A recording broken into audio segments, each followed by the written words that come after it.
ಆದ ಮಂಡ್ಯದ ಸ್ವೀಚ್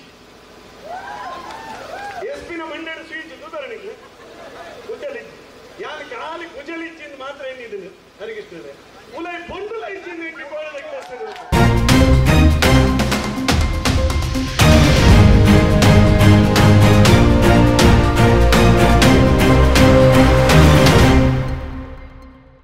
ವಿವಾದಗಳ ಮೂಲಕವೇ ಸದ್ದು ಮಾಡುವ ದಕ್ಷಿಣ ಕನ್ನಡ ಜಿಲ್ಲೆಯ ಬೆಳ್ತಂಗಡಿಯ ಬಿಜೆಪಿ ಶಾಸಕ ಹರೀಶ್ ಪೂಂಜಾ ವಿರುದ್ಧ ಮತ್ತೊಂದು ಎಫ್ಐಆರ್ ದಾಖಲಾಗಿದೆ. ಪೊಲೀಸ್ ಅಧಿಕಾರಿಗಳನ್ನ ಅವಾಚ್ಯವಾಗಿ ನಿಂದಿಸಿದ ಕಾರಣಕ್ಕೆ ಇದೀಗ ಮತ್ತೊಂದು ಪ್ರಕರಣ ದಾಖಲಾಗಿದ್ದು ಇವರ ಮೇಲೆ ಬಿದ್ದಿರೋ 4ನೇ ಎಫ್ಐಆರ್ ಇದಾಗಿದೆ. ಅಷ್ಟಕ್ಕೂ ಪೊಲೀಸ್ ಅಧಿಕಾರಿಗಳೊಂದಿಗೆ ಶಾಸಕರ ಈ ವರ್ತನೆಗೆ ಕಾರಣವೇನು? ಶಾಸಕರಾಗಿದ್ದುಕೊಂಡು ಏಕಾಏಕಿ ಪೊಲೀಸ್ ಮೆಟ್ಟಿಲೇರುವ ಸಂದರ್ಭ ಬಂದಿದ್ದಾದ್ರೂ ಏಕೆ? ನಿನ್ನೆ ನಡೆದ ಪ್ರತಿಭಟನೆಯಲ್ಲಿ ಇವರು ಪೊಲೀಸರ ವಿರುದ್ಧವೇ ರೊಚ್ಚಿಗೆದ್ದು ಮಾತಾಡಲು ಕಾರಣವೇನು? ಇಲ್ಲಿದೆ ನೋಡಿ ಸ್ಪೆಷಲ್ ರಿಪೋರ್ಟ್. ನಾನು ಅರ್ಪಿತಾ ಕುಂದರ್. ಹಾರಾಟ, ಕೂಗಾಟ, ಚೀರಾಟ. ಹೌದು, ಇದು ಪೊಲೀಸ್ ಇಲಾಖೆಯಲ್ಲಿ ಕಂಡು ಬಂದ ದೃಶ್ಯ. ಬೆಳ್ತಂಗಡಿ ಹಾಗೂ ದಕ್ಷಿಣ ಕನ್ನಡದ ಪ್ರಜ್ಞಾವಂತ ನಾಗರಿಕರಿಗೆ ಈ ಪ್ರತಿಭಟನೆ ಏನು ಹೊಸದಲ್ಲ ಬಿಡಿ. ಅದ್ಯಾಕೋ ಏನೋ ಗೊತ್ತಿಲ್ಲ, ತಮ್ಮ ಸರ್ಕಾರ ಅಧಿಕಾರವನ್ನ ಕಳೆದುಕೊಂಡ ಮೇಲೆ ಬಿಜೆಪಿ ಶಾಸಕರು ಈ ರೀತಿ ಬೇಕಾಬಿಟ್ಟಿ ಮಾತನಾಡೋದು, ಅಧಿಕಾರಿಗಳಿಗೆ ಅವಾಚ್ಯವಾಗಿ ನಿಂದಿಸೋದು ಜಾಸ್ತಿಯಾಗಿದೆ ಅನ್ನುವಂತಹ ಆರೋಪ ಕೇಳಿ ಬಂದಿದೆ. ಒಂದೇ ವರ್ಷದ ಅವಧಿಯಲ್ಲಿ ಬೆಳ್ತಂಗಡಿ ಶಾಸಕ ಹರೀಶ್ ಪೂಂಜಾ ವಿರುದ್ಧ ಒಂದಲ್ಲ ಎರಡಲ್ಲ ಬರೋಬ್ಬರಿ 4 ಎಫ್ಐಆರ್ ದಾಖಲಾಗಿದೆ. ಕಾರ್ಯಕರ್ತನನ್ನು ರಾತ್ರೋರಾತ್ರಿ ಮನೆಯಿಂದ ಒಂದು ಹೆಣ್ಣು ಇರುವಂಥ ಪೊಸಿಷನಿಂದ ಕರೆದುಕೊಂಡು ಬಂದು ಇಲ್ಲಿ ಬಂಧಿಸ್ತಾರೆ ಅಂತೇಳಿದರೆ ಇದೊಂದು ಷಡ್ಯಂತ್ರದ ಈ ಒಂದು ಪ್ರಕ್ರಿಯೆ ಅಂತೇಳಿ ಭಾಳ ಸ್ಪಷ್ಟವಾಗಿ ಕಾಣ್ತಾ ಇದೆ.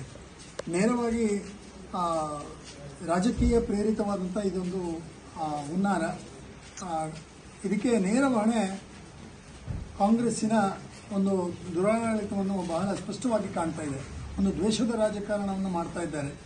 ಅಮಾಯಕನಾದಂತಹ ಒಬ್ಬ ಕಾರ್ಯಕರ್ತನನ್ನು ಈ ರೀತಿ ಬಂಧಿಸುವಂಥದ್ದು ಸರಿಯಲ್ಲ. ಇದಕ್ಕಾಗಿ ಭಾರತೀಯ ಜನತಾ ಪಾರ್ಟಿ ಬೆಳ್ತಂಗಡಿ ಮಂಡಲ ಇದನ್ನು ಬಹಳ ಕಠೋರವಾಗಿ ಖಂಡಿಸುತ್ತದೆ ಮತ್ತು ಮುಂದಿನ ದಿನಗಳಲ್ಲಿ ಇದರ ಬಗ್ಗೆ ಬೃಹತ್ತಾದಂಥ ಪ್ರತಿಭಟನೆಯನ್ನು ಕೂಡ ನಾವು ಕೈಗೊಳ್ಳಲಿಕ್ಕಿದ್ದೇವೆ. ಈ ಅನ್ಯಾಯವನ್ನು ನಾವು ಸಹಿಸುವುದಿಲ್ಲ. ತಡರಾತ್ರಿ ಆದರೂ ಮಾನ್ಯ ಶಾಸಕರನ್ನು, ಜನಪ್ರತಿನಿಧಿಯನ್ನು ಒಂದು ಸ್ಟೇಷನ್ನ ಬಾಗಿಲಿನಲ್ಲಿ ಹೀಗೆ ಕೂತ್ಕೊಳಿಸಿ ಈ ರೀತಿಯ ಒಂದು ಪ್ರಕ್ರಿಯೆ ನಡೀತದೆ ಅಂತ ಹೇಳಿದ್ರೆ ಇದೊಂದು ಪ್ರಜಾಪ್ರಭುತ್ವಕ್ಕೆ ಬಹಳ ಮಾರಕವಾದಂಥ ವಿಚಾರ. ಯಾಕಂದರೆ ಒಬ್ಬ ಜನಪ್ರತಿನಿಧಿ ಕೂಡ ಜನಗಳ ಆಶೋತ್ತರಗಳನ್ನು ಈಡೇರಿಸಲಿಕ್ಕಿರುವಂಥದ್ದು ಮತ್ತು ಅವರೆಲ್ಲರ ಅಭಿಪ್ರಾಯಗಳಿಗೆ ಮನ್ನಣೆ ಕೊಡುವಂಥದ್ದು. ಅಂತಹ ಜನಪ್ರತಿನಿಧಿ ಕೂಡ ಈ ಒಂದು ತಡರಾತ್ರಿಯಲ್ಲಿ ಸ್ಟೇಷನ್ ಬಾಗಿಲಿಗೆ ಕೂತ್ಕೊಳ್ಬೇಕು ಅಂತ ಹೇಳಿದರೆ ಈ ಒಂದು ಸಂಗತಿ ಬಹಳ ಗಂಭೀರವಾದದ್ದು. ಹಾಗಾಗಿ ಇದರ ಬಗ್ಗೆ ಕಠೋರವಾಗಿ ನಾವು ಖಂಡಿಸ್ತೇವೆ ಮತ್ತು ಮುಂದಿನ ದಿನದಲ್ಲಿ ಇದರ ಬಗ್ಗೆ ದೊಡ್ಡ ಪ್ರತಿಭಟನೆಯನ್ನು ಕೂಡ ನಾವು ಮಾಡಲಿಕ್ಕೆ ಸಿದ್ಧ ಇದ್ದೇವೆ ಅಂತ ಹೇಳಿ. ಕಳೆದ ಕೆಲವೇ ತಿಂಗಳ ಹಿಂದೆ ಬೆಳ್ತಂಗಡಿ ಪ್ರದೇಶದ ಕಳೆಂಜ ಅನ್ನೋ ಅರಣ್ಯ ಪ್ರದೇಶದಲ್ಲಿ ಕರ್ತವ್ಯ ನಿರತ ಅರಣ್ಯಾಧಿಕಾರಿಗಳನ್ನ ನಿಂದಿಸಿದ ಕಾರಣಕ್ಕೆ ಶಾಸಕ ಹರೀಶ್ ಪೂಂಜಾ ಮೇಲೆ ಎಫ್ಐಆರ್ ದಾಖಲಾಗಿತ್ತು. ಜವಾಬ್ದಾರಿಯುತ ಸ್ಥಾನದಲ್ಲಿರುವ ಶಾಸಕರು ಒಬ್ಬ ಸರ್ಕಾರಿ ಅಧಿಕಾರಿಗೆ ಈ ರೀತಿ ದಬಾಯಿಸೋದು, ಅವಾಚ್ಯವಾಗಿ ನಿಂದಿಸೋದು ಎಷ್ಟರ ಮಟ್ಟಿಗೆ ಸರಿ ಅನ್ನೋದು ಸಾರ್ವಜನಿಕರ ವಲಯದಲ್ಲಿ ಅಸಮಾಧಾನಕ್ಕೆ ಕಾರಣವಾಗಿತ್ತು. ಈ ಹೊತ್ತಲ್ಲೇ ಹರೀಶ್ ಪೂಂಜಾ ಮತ್ತೊಮ್ಮೆ ಕರ್ತವ್ಯ ನಿರತ ಅಧಿಕಾರಿಗಳ ವಿರುದ್ಧ ಕಿಡಿಕಾರಿದ್ದಾರೆ.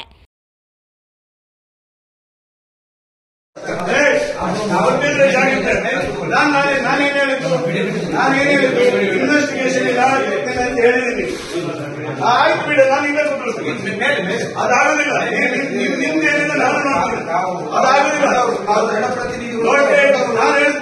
ನೀವು ಯಾರೋ ಒಬ್ಬ ಅಮಾಯಕನ ಅಂತಂದು ಒಬ್ಬ ಅಮಾಯಕನ ಅಂತಂದು ರಾತ್ರಿ 2 ಗಂಟೆಗೆ ಈ ರೀತಿ ಚಿತ್ರಹಿಂಸೆ ಕೊಡೋದಿದೆಯಲ್ಲ, ಇದು ನೀವು ಮಾಡಿರ್ತಕ್ಕಂಥ ದ್ರೋಹ. ಇದು ನೀವು ನೋಡ್ತೇನೆ, ನೀವೆಲ್ಲವೂ ಸ್ಟೇಟ್ಮೆಂಟ್ ಮಾಡಿದಂಗೆ ಮಾಡೋದಿದ್ರೆ ನೋಡ್ತೇನೆ. ನಾನು ನಿಮ್ಮ ಇಲಾಖೆ ಹೆಂಗ್ ಮಾಡ್ತೀನಿ ನೋಡ್ತೀನಿ.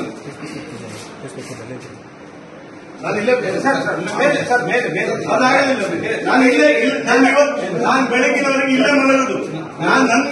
ನನ್ನ ಕಾರ್ಯಕ್ರಮ ಒಂದು ಕುರ್ಚಿಯಲ್ಲಿ ಕೂತ್ಕೊಳ್ಳೋದಿಲ್ಲ. ನನ್ನ ಕಾರ್ಯಕರ್ತನನ್ನು ನೀವು ವಿನಾಕಾರಣ ತಂದು ಸ್ಟೇಷನ್ ಅಲ್ಲಿ ಕೂತ್ಕೊಳ್ತೀರ ಅಂತ ಹೇಳಿದ್ರೆ, ವಿನಾಕಾರಣ ತಂದು ಸ್ಟೇಷನ್ ಅಲ್ಲಿ ರಾತ್ರಿ ಕೂರಿಸ್ತೀರ ಅಂತ ಹೇಳಿದ್ರೆ, ನನ್ನ ಕಾರ್ಯಕರ್ತನ ಜೊತೆ ನಾನು ಬರಕ್ತೀನಿ ಸ್ಟೇಷನ್ ಅಲ್ಲಿ. ನನ್ನ ಕಾರ್ಯಕರ್ತನ ಜೊತೆ ಅವನು ಇಲ್ಲ ರೀ, ನೀವು ಬರ್ತೀರಿ ಈಗ ಧರ್ಮಸ್ಥಳಕ್ಕೆ ಬನ್ನಿ, ಅವನನ್ನು ಕರ್ಕೊಂಡು ಬರ್ತೇನೆ. ಅವನನ್ನು ಕರ್ಕೊಂಡು ಯಾವನೊಬ್ಬ ಹೇಳಿದಾನೆ ಅಂತ ಹೇಳಿ, ಯಾವನೊಬ್ಬ ಹೇಳಿದಾನೆ ಅಂತ ಹೇಳಿ ಕೋರ್ಟಿಗೆ ಪ್ರೊಡ್ಯೂಸ್ ಮಾಡುತ್ತೇನೆ. ಒಬ್ಬನ ಅಮಾಯಕನನ್ನು ಕೇಸ್ ಹಾಕಿದ್ದಂತ ಕೋರ್ಟಿಗೆ ಪ್ರೊಡ್ಯೂಸ್ ಮಾಡಿ ಏನ್ ಮಾಡ್ತಿದ್ರಿ? ಕೋರ್ಟಿಗೆ ಪ್ರೊಡ್ಯೂಸ್ ಮಾಡಿ ಏನ್ ಮಾಡ್ತೀರಿ ನೀವು? ಅವ್ನು ಕೇಸ್ ಹಾಕೋದು ಆಯ್ತಲ್ಲ, ಕೋರ್ಟಲ್ಲಿ ನೀವೇನ್ ಮಾಡ್ಬೇಕು? ಕೋರ್ಟಿಗೆ ನೀವು 10,000 ಜನ ತಂದು ನೀವು ಕೇಸ್ ಕೋರ್ಟಿಗೆ ಹಾಕಿದ್ರೆ ಅದರಲ್ಲಿ ಯಾರಿದ್ದಾರೆ ಅವನನ್ನು ಹಾಕಿ, ನೀವು ಯಾರು ಬೇಡ ಅಂತ ಹೇಳ್ತಾರೆ? ಅದೆಲ್ಲ ಆಗೋದಿಲ್ಲ ಬಿಡಿ, ನಾವು ಅಷ್ಟಕ್ಕೂ ಶಾಸಕರು ಯಾರ ಪರ ವಕಾಲತ್ತು ವಹಿಸಿಕೊಂಡು ಪೊಲೀಸರ ಮೇಲೆ ಎಗರಾಡುತ್ತಿರುವುದು ಗೊತ್ತಾ? ಯಾರೂ ಜನಸಾಮಾನ್ಯನ ಪರವಾಗಿ ಅಲ್ಲ. ಅಕ್ರಮ ಕಲ್ಲು ಗಣಿಗಾರಿಕೆ ಆರೋಪದಡಿಯಲ್ಲಿ ಬಂಧಿತನಾದ ಶಶಿರಾಜ್ ಎಂಬಾತನ ಪರ. ಇದೇ ಶಶಿರಾಜ್ ಬೆಳ್ತಂಗಡಿ ಬಿಜೆಪಿ ಯುವ ಮೋರ್ಚಾದ ಮುಖಂಡ. ಅಕ್ರಮ ಕಲ್ಲು ಕ್ವಾರಿಯ ಮೇಲಿನ ದಾಳಿಯ ಆಧಾರದಲ್ಲಿ ಈತನನ್ನು ಬೆಳ್ತಂಗಡಿ ಪೊಲೀಸರು ಬಂಧಿಸಿದ್ದಾರೆ.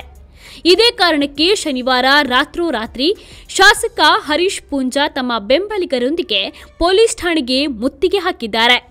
ಎಫ್ಐಆರ್ ಇದ್ರೂ ಆರೋಪಿಯನ್ನ ಬಿಡುಗಡೆಗೊಳಿಸುವಂತೆ ತಾಕೀತು ಮಾಡಿದ್ದಾರೆ. ಪೊಲೀಸರು ಇದನ್ನ ನಿರಾಕರಿಸಿದಾಗ ಪೊಲೀಸರಿಗೆ ಅವಾಚ್ಯವಾಗಿ ನಿಂದಿಸಿದ್ದಾರೆ. ಪೊಲೀಸ್ ಠಾಣೆ ಏನು ನಿಮ್ಮ ಅಪ್ಪನ ಮನೆ ಆಸ್ತಿನಾ ಎಂದು ಧಮಕಿ ಹಾಕಿದ್ದಾರೆ ಎನ್ನಲಾಗಿದೆ. ಇದೇ ಕಾರಣಕ್ಕೆ ಶಾಸಕನ ಮೇಲೆ ಬೆಳ್ತಂಗಡಿ ಪಿಎಸ್ಐ ಮುರಳೀಧರ್ ನಾಯಕ್ ದೂರಿನ ಅನ್ವಯ ಎಫ್ಐಆರ್ ದಾಖಲಾಗಿದೆ. ನಾಲಿಗೆ ಎಡವಟ್ಟಿನಿಂದ ಶಾಸಕನ ಮೇಲೆ ಬೀಳುತ್ತಿರುವ 4ನೇ ಎಫ್ಐಆರ್ ಅನ್ನೋದೇ ವಿಪರ್ಯಾಸ ಎಂದು ಕಾಂಗ್ರೆಸ್ಸಿಗರು ಕೂಡ ವ್ಯಂಗ್ಯವಾಡುತ್ತಿದ್ದಾರೆ. ಇಷ್ಟೆಲ್ಲ ಆದರೂ ಇಂದು ಬೆಳ್ತಂಗಡಿಯಲ್ಲಿ ನಡೆದ ಪ್ರತಿಭಟನೆಯಲ್ಲಿ ಶಾಸಕ ಹರೀಶ್ ಪೂಂಜಾ ಅವರು ಪೊಲೀಸ್ ಇಲಾಖೆಯ ಅಧಿಕಾರಿಗಳಿಗೆ ಆವಾಜ್ ಹಾಕಿದ್ದಾರೆ. ತನ್ನ ಕಾರ್ಯಕರ್ತರನ್ನ ಮುಟ್ಟಿದ್ರೆ ಪೊಲೀಸರ ಕಾಲರ್ ಹಿಡಿದು ಎಳೆಯಲು ಸಿದ್ಧನಿದ್ದೇನೆ ಎಂದು ಆವಾಜ್ ಹಾಕಿದ್ದಾರೆ. ಜಿಲ್ಲಾ ವರಿಷ್ಠಾಧಿಕಾರಿ ಎಸ್ಪಿನ ಮಂಡ್ಯದ ಸ್ವೀಚ್ ಉದಾಹರಣೆಗೆ ಯಾರು ಖಾಲಿ ಕುಜಲಿಚ್ಚಿಂದ ಮಾತ್ರ ಏನಿದ್ದೀನಿ ಹರಿಗಿಸ್ತದೆ ಉಲೈ ಬಂಡುಲ ಇಚ್ಚಿಂದ